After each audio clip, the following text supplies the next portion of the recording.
की बुलेटिन की शुरुआत आज की सबसे बड़ी खबर के साथ, क्योंकि देश को नए सीडीएस मिल गए हैं। जनरल बिपिन रावत की मौत के 9 महीने बाद सरकार ने बुधवार को लेफ्टिनेंट जनरल अनिल चौहान को नया सीडीएस नामित किया है। अनिल चौहान देश के डीजीएमओ सेना की पूर्वी कमान की कमांडर रह चुके हैं। सेना में 40 सालों तक सेवा देने के बाद वो पिछले साल ही सेवानिवृत्त हुए थे। इन दिनों वो नेशनल सिक्योरिटी काउंसिल सेक्रेटरीट में मिलिट्री एडवाइजर के पद पर है।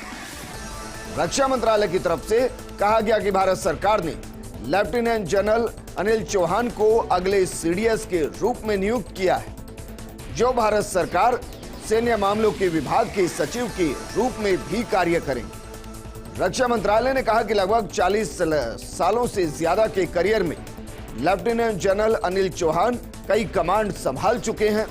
उन्हें जम्मू कश्मीर और उत्तर पूर्व भारत में आतंकवाद विरोधी अभियानों का व्यापक अनुभव है।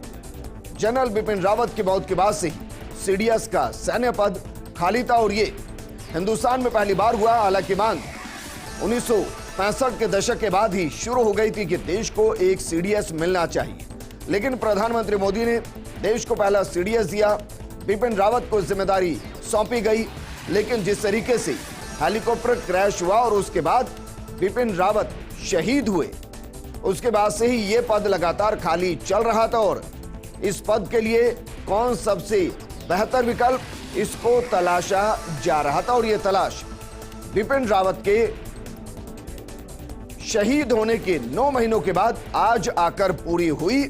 अनिल चौहान को यह जिम्मेदारी सौंपी गई है। लेकिन अनिल चौहान की बारे में आपको बताते हैं, उनकी जिंदगी के बारे में बताते हैं, ग्राफिक्स के जरिए आपको बताते हैं। 18 मई 1961 को अनिल चौहान का जन्म हुआ। चौहान मूल रूप से उत्तराखंड के पौड़ी जिले के रहने वाले हैं। यह महत्वपूर्ण यह भी है कि बिपिन रावत भी उत्तराखंड के ही रहने वाले थे।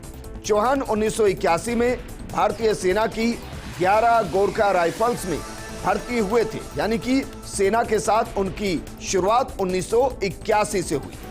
NDA Khadakwasla Indian military academy Dehradun के वो पूर्व छात्र रहे हैं, जहां से उन्होंने सेना के बारे में बारीकियां समझी। उनके जिंदगी के अंदर वो तमाम परिवर्तन आए, जिससे होते होते अनिल चौहान आज सीडीएस बन रही और इसकी घोषणा हो चुकी है।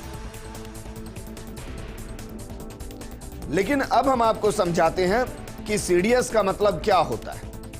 मसलन जो सीडीएस बनेंगे उनकी जिम्मेदारियां क्या होंगी, उनके ऊपर किस तरीके की चुनौतियां रहेंगी।